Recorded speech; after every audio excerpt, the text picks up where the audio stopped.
नमस्कार. विशेष मुलाखतीच्या या दुसऱ्या भागामध्ये आपल्या सगळ्यांचं स्वागत. मी प्रसाद काथे. आपल्या सोबत आहेत रामदास कदम, महाराष्ट्र विधानसभेचे माजी विरोधी पक्षनेता, शिवसेनेचे वरिष्ठ नेता. भाई, आपलं मुलाखतीत स्वागत. नमस्कार आणि आपल्यालाही जय महाराष्ट्र. चर्चेच्या पुढच्या टप्प्यामध्ये थेट मुद्दा असा येतो की तुम्ही गेल्या वेळापासून ज्या पद्धतीनं भूमिका मांडत आहात त्या सगळ्या भूमिका लक्षात घेता आजच्या घडीला शिवसैनिकाच्या मनात काय चाललंय? कारण तुम्ही बाळासाहेबांचे शिवसैनिक आहात. शिवसेना जिवंत आहे असं सांगितलं जातं. जी दावा करतात की त्यांचा पक्ष हा खरा आजही बलवान आहे. संजय राऊत सातत्यानं सांगत असतात की तीच खरी बलवान मंडळी आहेत. या सगळ्यांना भरोसा आहे तो बाळासाहेबांच्या शिवसैनिकावर. बाळासाहेबांच्या शिवसैनिकाच्या मनात काय चाललंय? तर माझ्या मनात आज एक छंद दुःख आहे की शिवसेना प्रमुखांनी जे उभं केलं होतं ते पत्त्याच्या बंगल्यासारखं सगळं खाली कोसळलं. हे वास्तव आहे आणि प्रत्येक शिवसैनिकाच्या मनामध्ये हेच आहे, हे नको व्हायला होतं. अगदी प्रामाणिकपणे तुम्हाला सांगतो, प्रत्येक शिवसैनिकाच्या मनात नको, एवढं नकोच. ज्यांनी आपलं आयुष्य उद्ध्वस्त केलं या पक्षासाठी, अगदी जुनी मंडळी, हे सगळ्यांना दुःख झालं आहे माझ्यासारखंच. आज कधी कधी रात्री आम्हाला झोप पण येत नाही की आम्ही समाधानी आहोत असलेला भाग नाही, पण हे व्हायला नको होतं. जे बाळासाहेबांनी कमावलं ना ते उद्धव ठाकरेंनी सगळं गमावलं. हे वास्तव आहे, वास्तव आहे. दुःख होतं, वेदना होतात. मराठी माणसाच्या न्याय हक्कासाठी झगडणारी शिवसेना या घोषवाक्याने शिवसेना प्रमुख माननीय बाळासाहेब ठाकरे यांनी शिवसेनेला जन्म दिला. तो मराठी माणूस आज नेमका आहे कुठे, असाही प्रश्न येतो. आज भोपळा असा कापावा असे दोन भाग झाले शिवसेनेचे. एकनाथ शिंदे म्हणतात, आम्ही म्हणतोय आमची शिवसेना मोठी आहे. उद्धव ठाकरे म्हणतात आमची शिवसेना मोठी आहे. प्रसाद भाऊ, एक गोष्ट तर मान्य करायला लागेल तुम्हाला की दोन भाग तर झालेच ना. हे कटू सत्य आहे, हे कोण बोलणार नाही कोण बोलणार.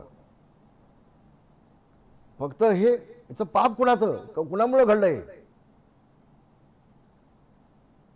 त्याच्या खोलवर जाणं अत्यंत आवश्यक आहे, अत्यंत गरजेचं असं मला वाटतं.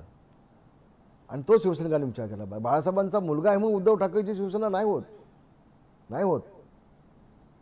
बाळासाहेबांच्या विचाराशी, बाळासाहेबांच्या पाठीची खंजीर खोपसण्याचं काम उद्धव ठाकरेंनी केलं.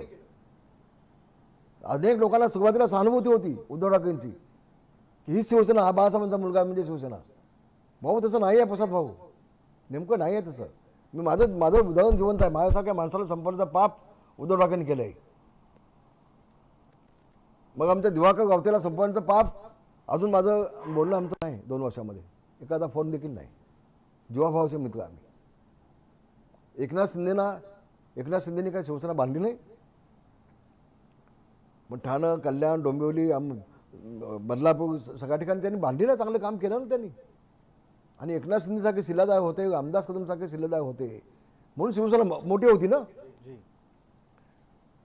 मग 40 आमदार, 10 मंत्री, 13 खासदार आपल्याकडनं का निघून जातात? गुलाब पाटलाला गेट आउट करण्याची वेळ तुमच्यावरती काय येते? चालते व्हा 25 आमदारांना म्हणण्याची वेळ तुमच्यावरती काय येते? ज्या आमदारांच्यामुळे शिवसेना वाढली, 40 वर्ष ज्यांनी काम केलं, 5-5 वेळा जे आमदार निवडून आले, त्यांना तुम्ही गेट आउट आणि चालते व्हा म्हणून सांगताय? तर मी समजा धरून चालू, आपण ते चुकलेत, त्यांना बोलून त्यांना समजून घ्या, त्यांचे विचार तर ऐकून घ्या. पण तुम्ही लगेच गेट आउट आणि चालते व्हा साहेब, असं या सामान्य शिवसैनिकाच्या भावना आहेत. तुम्ही त्या व्यक्त करत असताना तुमच्या डोळ्यात परत एकदा पाणी आलेलं आहे.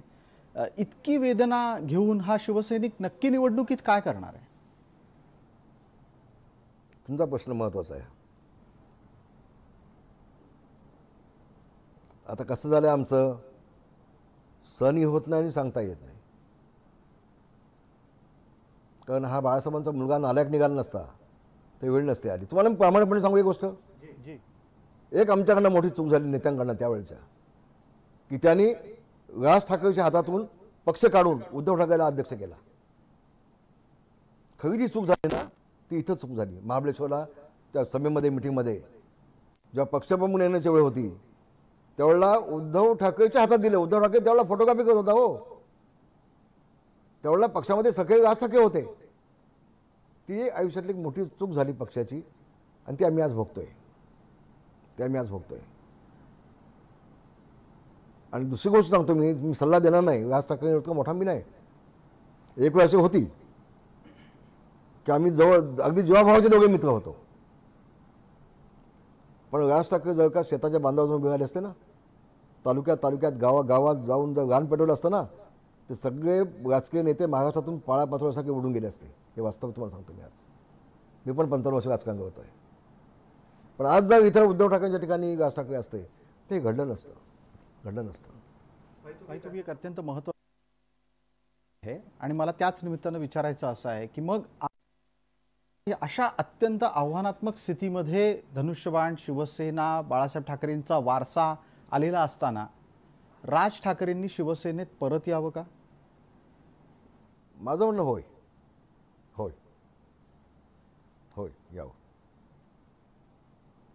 यावं त्यांनी. माझं असं म्हणणं असं नाही, महाराष्ट्रातल्या प्रत्येक शिवसैनिकाच्या मनामध्ये असेल की पुन्हा राज ठाकरेंनी यावं, एकनाथ शिंदेसोबत बसावं, दोघांनी मिळून महाराष्ट्र चालवावा, पुढे न्यावा, शिवसेना पुढे न्यावी, बाळासाहेबांचे विचार पुढे न्यावेत. आणि विशेषतः मराठी माणसासाठी आज मुंबईमध्ये मधून प्रसादजी 50% मराठी माणूस होता, 10%वरती आलं आहे. कोणी घालवलं? गेली 30 वर्ष मुंबई महानगरपालिका कोणाच्या हातामध्ये आहे? कोण बघताय? उद्धव ठाकरे बघतायत. काय केलं मराठी माणसासाठी? फक्त निवडणुका आल्या की आता मुंबई गुजरातला जोडणार आहेत, एवढंच. आणि मराठी माणसाला पेटवायची मतं घ्यायची. मराठी माणूस हा कळवा, तुमचं नालासोपारा, कल्याण, डोंबिवली, शहापूर, मुंबई सोडून का गेला? त्याचं उत्तर उद्धव ठाकरे देतील का?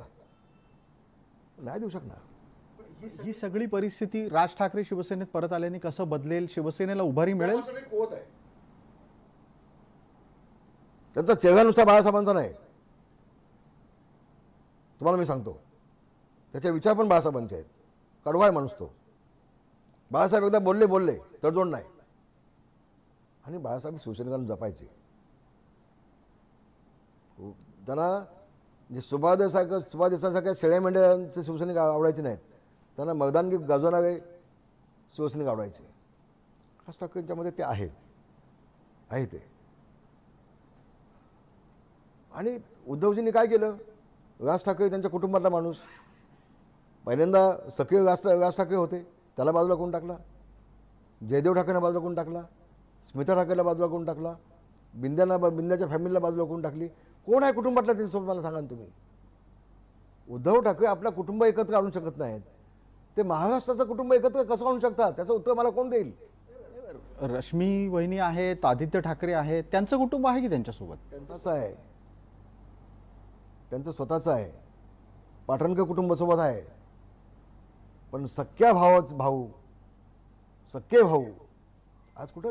सख्या भावांची फॅमिली. राज ठाकरे तर कुटुंबातलेच होते ना. हे सगळे मंडळी कुठं त्यांच्यासोबत आहेत?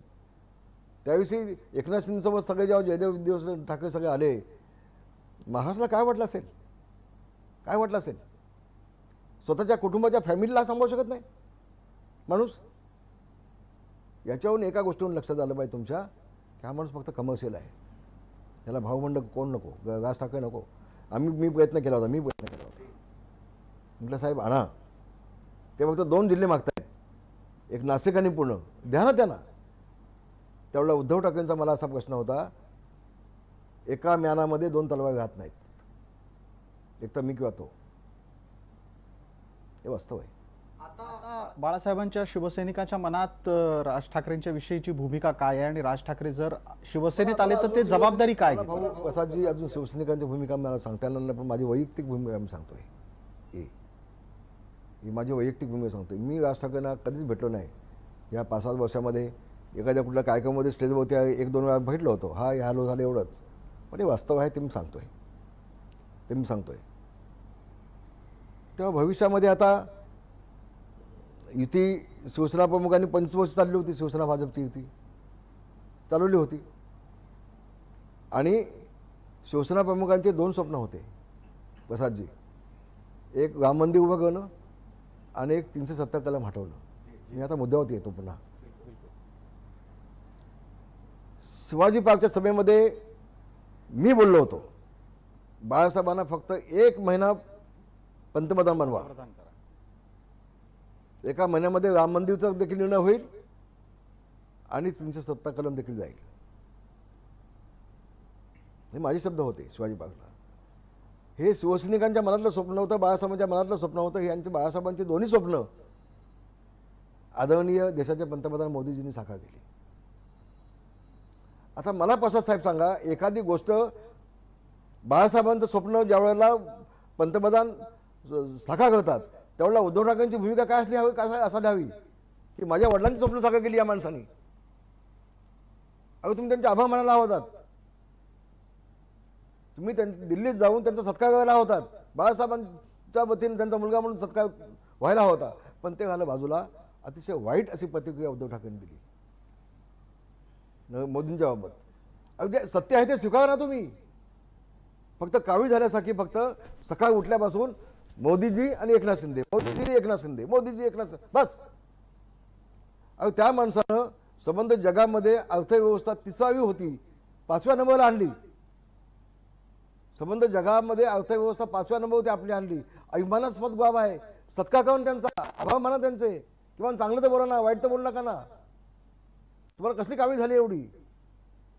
त्या माणसानं चंद्रावरती यान पाठवून संबंध जगामध्ये महाराष्ट्राचं नाव पुढे आणलं. जगामध्ये महाराष्ट्र देशाचं नाव, सॉरी महाराष्ट्राचं नाही देशाचं नाव. अहो तुम्ही आभार माना ना किमान त्या माणसाचं. आहे ते स्वीकारा ना तुम्ही. वास्तव जे आहे ते स्वीकारलं की नाही? नाही ना. का वास्तव स्वीकारू शकत नाही? माझं मला त्यांना तेच विचारा ना तुम्ही. महाराष्ट्र बघतोय आज तुमची आपली मुलाखत. महाराष्ट्रानं विचारलं पाहिजे तुम्हाला कसली कावीळ झाली एवढी, कसला तुम्हाला भात चाललाय, कसली मस्ती आली तुम्हाला एवढी की ज्या माणसानं तुमच्या वडिलांचं स्वप्न साकार केलं. आज देशामध्ये आपण पाहतो वेगवेगळ्या देशामध्ये जगामध्ये ज्यावेळेला मोदींचा सत्कार होत आहेत, मोदींचा आम्हाला अभिमान वाटतो ना की आमच्या देशाचा पंतप्रधान इतर देशामध्ये जाऊन त्यांचा सत्कार स्वीकारत आहेत. आम्हाला अभिमान वाटला पाहिजे. पण हे काय? एक प्रश्न असा की शिवसैनिकाला हे सगळं पटतं का, रुचतं का की मोदी हे करतायत आणि मोदी आपल्या पक्षाचे नेते भाजपचे आहेत, हे शिवसैनिकाला पटतं? शिवसेना म्हणण्यापेक्षा ते युतीचे आहेत. आणि ज्यावेळेला इंदिराजी गांधी चांगलं काम करत होते ना तेव्हा बाळासाहेब काय काँग्रेसचे नव्हते. साहेबांनी ते स्वीकारलं होतं की अशी डॅशिंग बाई पाहिजे काम करणं म्हणून. एखादी व्यक्ती चांगलं काम करत असेल तर चांगलं म्हणणं चूक काय? तर पक्ष कुठे येतो तिथं? प्रसादजी मला सांगा ना. आपण हे वास्तव आहे ना. मगाशी मी सांगितलं प्रतिभाताई पाटील ह्या काय काँग्रेसच्या शिवसेनेच्या होत्या का? ही बाळासाहेबांची जी भूमिका होती ती त्यांचा मुलगाच नाही स्वीकारत ना. हे वास्तव आहे. हे मी मगापासून तुम्हाला सांगायचा प्रयत्न करतोय. आत्ताच्या घडीला आपण म्हणता आहात की मोदी फार चांगलं काम करतायत, मोदींच्या विरोधात बोलायला नको. एक जनसामान्यांतले नेते चुकलं तर बोला. माझं म्हणणं आहे बोलायचं नाही असं नाही. चूक झाली बोला. रोज उठून बोलायची गरज नाही. सकाळपासून संध्याकाळपर्यंत तेवढंच काम एकच. तुम्ही सगळ्या सभामध्ये तुमची भाषणं येतात, तुम्हीच ऐकता आहे का? उद्धव ठाकरे मी सांगेन एकदा तुमची 5-6 भाषणं आहे ना ती लावा आणि ते भाषणं तुम्हीच ऐका. ती तुम्हाला ते कितपत पडतायत बघा. किती खोटं बोलायचं माणसानं, किती वेटून बोलायचं माणसानं. उभा महाराष्ट्र बघतोय ना, वरती परमेश्वर बघतोय ना. ज्या आई तुळजाभवानी शपथ घेतात ते तुळजाभवानीचं बघते ना.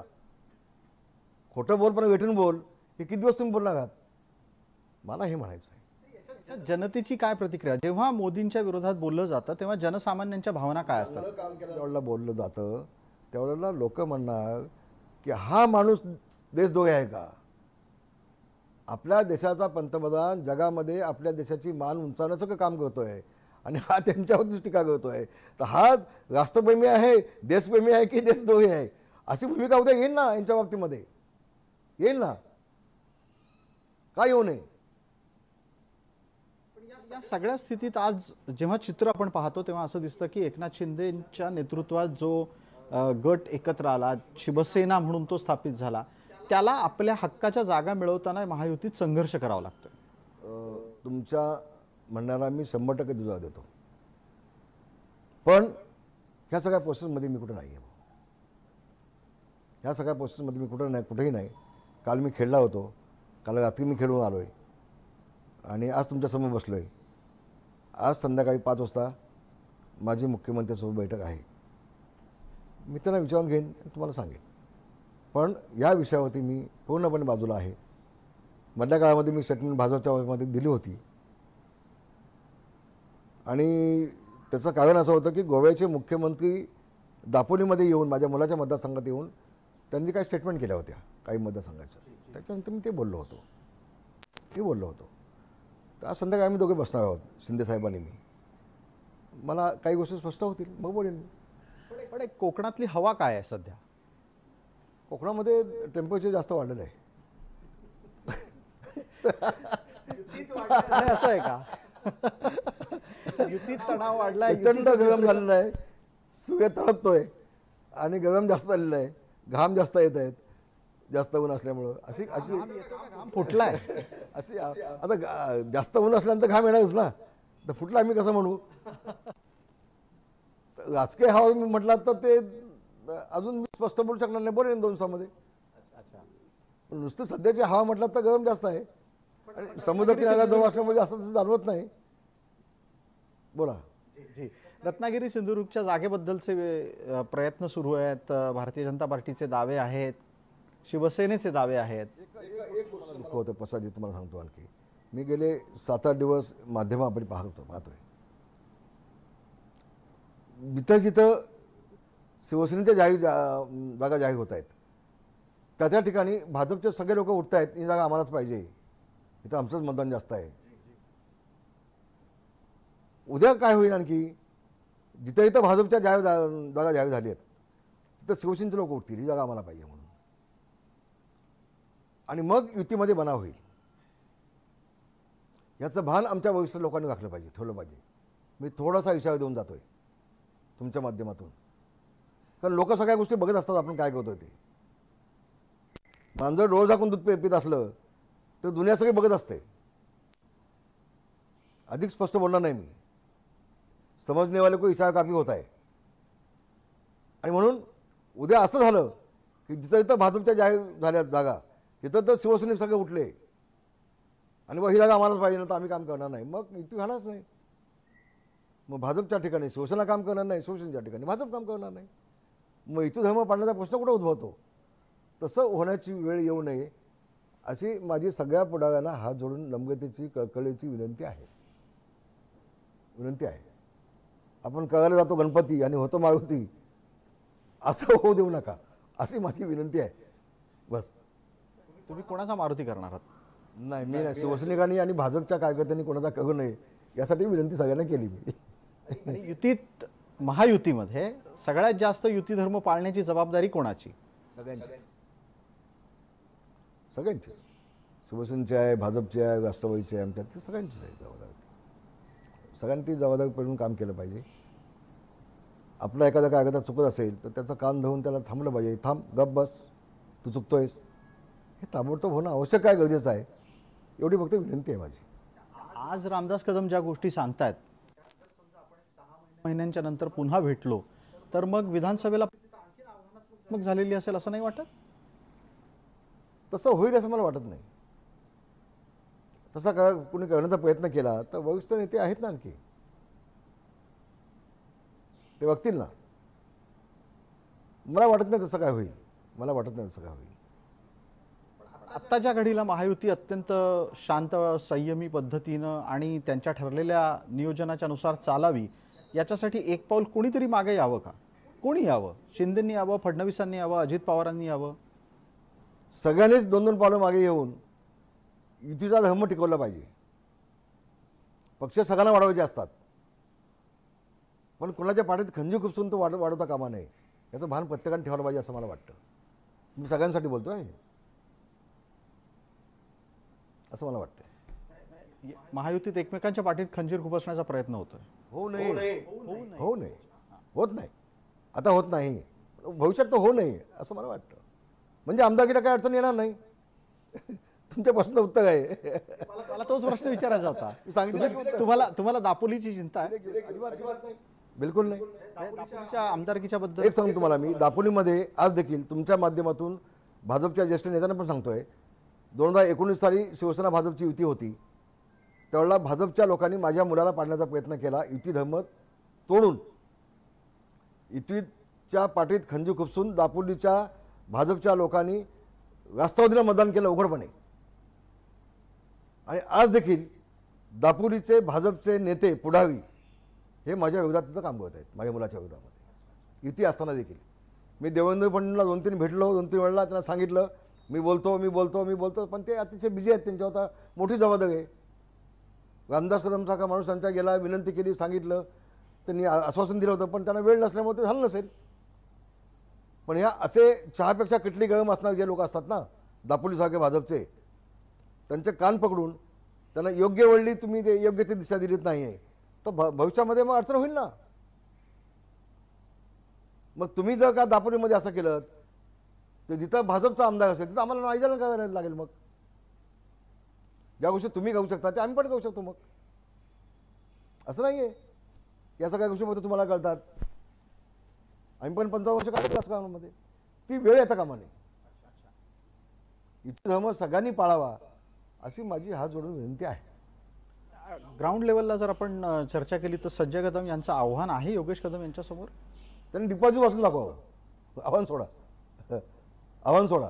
हे भाडके लोक आहेत हो, हे गद्दार आहेत, यांना मीच मोठा केला. यांची अवकात काय तिथे. आज योगेश कदम ज्या पद्धतीने दिवस रात्र काम करतात मतदारसंघामध्ये, आणि एकनाथ शिंदेचे मी आभार मानेन. प्रचंड असा निधी विकासासाठी, प्रचंड असे खोके विकासासाठी दिले एकनाथ शिंदेनी, हे मान्य. खोके दिले पण ते विकासासाठी दिले, हे मान्य. आणि म्हणून त्या विकासासाठी आता योगेश कदम किती पुढे निघून गेलेत. 50-60 हजार मताची लीड नेता निवडून येतील.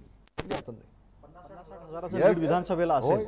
आज तुम्ही सांगताय ते आपण रेकॉर्ड लिहून ठेवा. आणि विधानसभेचा निकाल लागला की मला फक्त फोन लावा. नाही तर मी तुम्हाला फोन लावीन प्रसादजी. 100% आपण त्याच्यावर बोलू. बिलकुल. ज्या मी हवेत तलवार कधी चालवत नाही. सांगतो मला पुन्हा एकदाच, मी कधी हवेत तलवार चालवत नाही. बिलकुल. ताजी घडामोड अशी आली गेली आहे की किरण सामंत म्हणतायत की त्यांना काही निवडणुकीच्या राजकारणात पडायचं नाही, लढायचं नाही, ते माघार घेत आहेत. किरण सामंतांच्याकडून एक वक्तव्य आलं. समजा रत्नागिरी सिंधुदुर्गमध्ये किरण सामंत नसतील तर शिवसेनेचा उमेदवार कोण आहे? मला वाटतं कोकण हे उदय सामंत बघतात, तेच सांगू शकतील. मी नाही सांगू शकणार. कोकणाची जबाबदारी त्यांच्याकडे दिल्यामुळं राजकीयदृष्ट्या निर्णय घेण्याची आता जबाबदारी त्यांची आहे. मी कसं बोलू? समजा आपण एक शक्यतेचा विचार करू. फक्त मी जर तर कधी बोलत नाही, मला आवडत नाही. नाही, पण राणेंना तिकीट मिळालं काका म्हटलं असतं मग ते असं नाही होत. मी सी असते तर मग असं नाही होत. जर तर कशाला. आता वेळ आली तर नारायण राणेंचं काम कराल का? मी मगाशी म्हटलं युती धर्म सगळ्यांनी पाळला पाहिजे. जर वरिष्ठ पातळीवरून एकत्र येऊन जर कुठला निर्णय होत असेल तर तो सगळ्यांनी मान्य केला पाहिजे. बिलकुल मान्य केलं पाहिजे. त्या सगळ्यांमध्ये रामदास कदमही असतील. आदेश आला की काम पक्षाचा जो निर्णय असेल तो निर्णय रामदास कदम निश्चितपणे पाळणार. कुठेही आगाऊपणा होणार नाही. पक्षाला अडचण होईल असं कुठलंही काम रामदास कदम होणार नाही. माझ्या तर कुठल्या अपेक्षा नाहीत ना. मला कधी मंत्री बनायचं नाही, संत्री बनायचं नाही की काय नाही. मुलांना बनवायचंय. नाही, मुलं स्वतःच्या ताकदीवर बनतील. मी नाही करणार. अच्छा, मी नाही करणार. मुलांनी त्यांच्या हिमतीनं पुढे जायचं, त्यांच्या कर्तृत्वानं पुढे जायचं. मी शिवसेना प्रमुखापासून, शिवसैनिकापासून, गटप्रमुखपासून, उपशाखाप्रमुखपासून, शाखाप्रमुखपासून मी नामदार आणि नेता झालो आहे. मला बाळासाहेबांनी केलं. माझ्या कर्तृत्वानं झालो आहे. त्यांनी त्यांच्या कर्तृत्वानं व्हावं. बापाच्या वशिल्यानं नाही, अजिबात नाही, कदापि नाही. ते मला शक्य पण मला मंजूर पण नाही. ते आता मला सांगा, त्यावेळेला उद्धव ठाकरेंनी सिद्धेश माझा मोठा मुलगा आहे, त्याला इथून कांदिवलीमधून लोकसभेची तयारी करायला सांगितली होती. तुला इथून लढायचं आहे. त्यांनी सगळी तयारी केली लोकसभेची. गेले 7-8 वर्ष काम करत होतो या भागामध्ये, बांद्र्यापर्यंत अगदी. पण आता राष्ट्रवादी, भाजप, शिवसेना पुन्हा एकत्र आली आणि इथं भाजपचं सिटिंग आहे. संपला विषय. आम्ही थांबलो. आता गजाभाऊंच्या इथे देखील त्यांनी मागितलं होतं, जर गजाभाऊ लढणार नसतील तर मला द्या.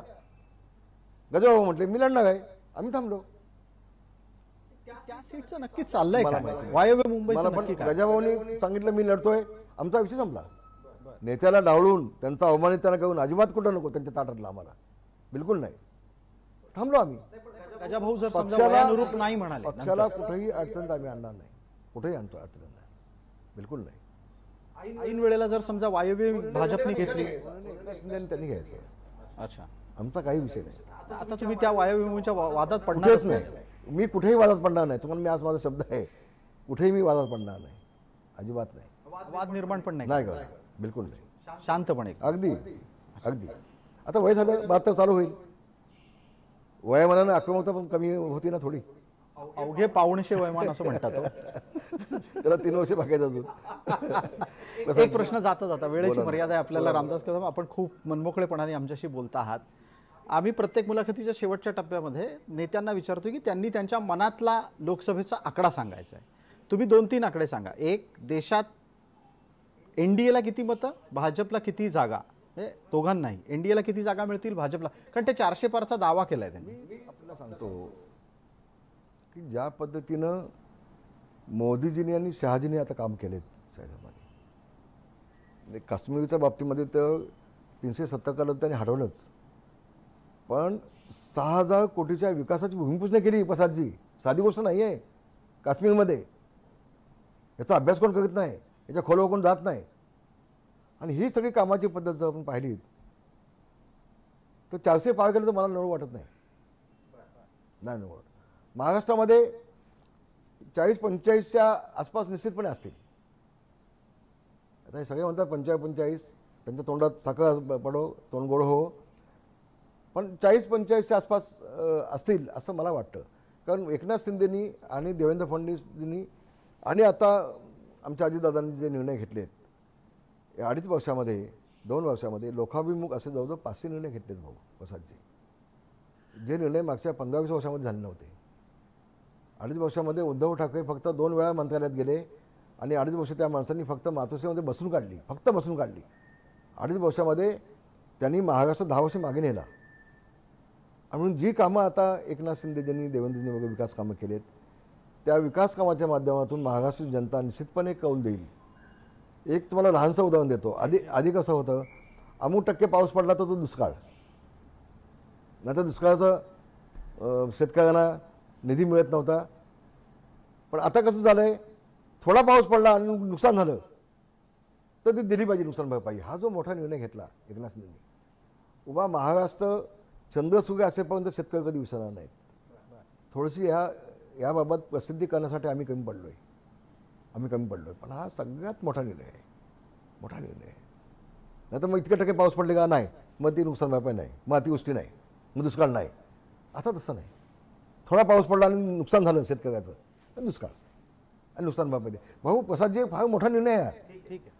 तर हे असे निर्णय झाल्यामुळं मला वाटतं जनता चांगल्या पद्धतीनं मोदीजींना मतं देतील. एकनाथ शिंदेंचं, देवेंद्र फडणवीसांचं, आमच्या अजितदादांचं काम बघून जनता मतं देतील आणि 40 ते 45पर्यंत हा लोकसभेमध्येचा आकडा जाईल असं मला निश्चितपणे वाटतं मला. धन्यवाद. आपण अगदी मनापासून बोललात, खूप अनेक आमच्या प्रश्नांना उत्तरं दिलीत आणि नवीन नवीन मुद्दे सुद्धा चर्चेला दिलेले आहेत. तुम्हाला खूप खूप शुभेच्छा. विशेष मुलाखतीच्या या भागामध्ये तूर्तास इतकंच. सर्व प्रेक्षकांना जय महाराष्ट्र. धन्यवाद.